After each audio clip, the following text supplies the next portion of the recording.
My name is Melody McDowell, and I'll be discussing human resources planning. Strategic planning versus human resources planning. Strategic planning, as we've learned through the chapters, is when organizations set goals for their company through mission statements.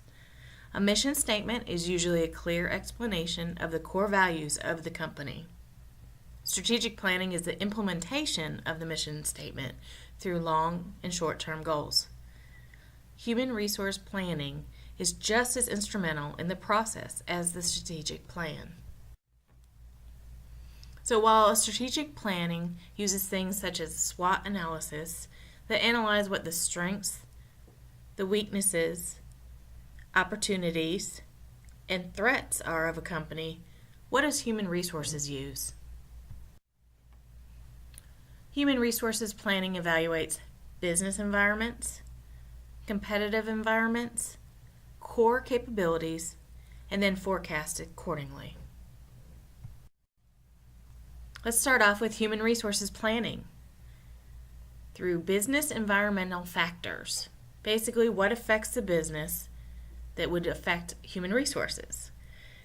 We would look at economic environment, technology environment, social environment, and legal environment. Economic conditions are when human resources must evaluate the stock market, local markets, and the economy to learn how to best staff the business. Obviously, when the economy is good, high-end stores do better. When the economy is not so good, cheaper, more value-added stores do better. Technology advances are how technology affects a business and how it varies in different ways. Obviously, the internet has caused the business model to change. Selling through the internet is more prevalent, but it also changes the way that business can be staffed through telecommuting, etc. Social environments also affect human resources. Occasionally, society changes or culture changes that affects the needs of staffing. Take, for instance, how the social conscience was shaken by one man kneeling during the national anthem in an NFL game. NFL sales have gone down completely, which might have lost jobs. Or a legal environment. When laws change, human resources need to change with it. New legislation can completely change the business model and either add jobs or change roles within an organization. Let's take, for instance, Cleaver Brooks. In May of 2018, President Trump imposed stiff tariffs on the importing of steel products to the USA. This has changed dynamics of certain companies, including Cleaver Brooks.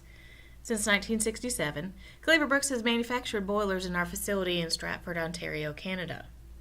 The steel tariffs obviously changed demographics so that we could not import these things from Canada because of the steel.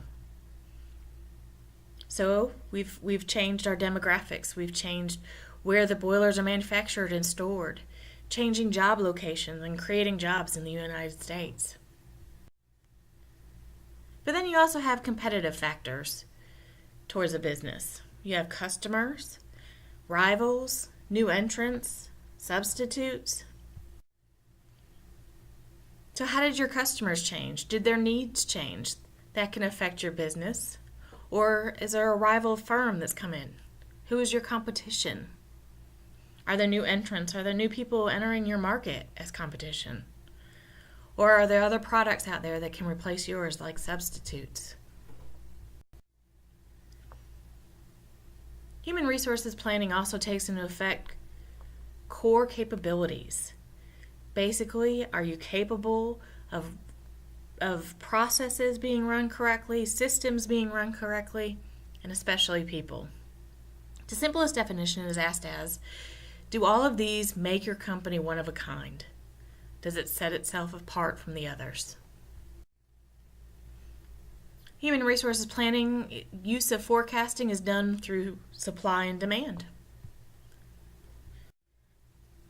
If you take, for instance, demand forecasting, you would start with a quantitative approach. The quantitative approach to forecasting is more defined analytical analyst that looks at trend analysis to forecast for the future in terms of staffing.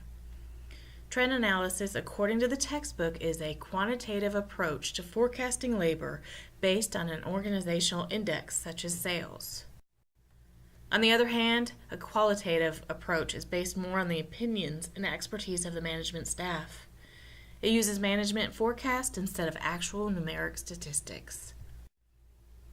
Once forecasted, human resources must evaluate if the current staff is able to meet the need.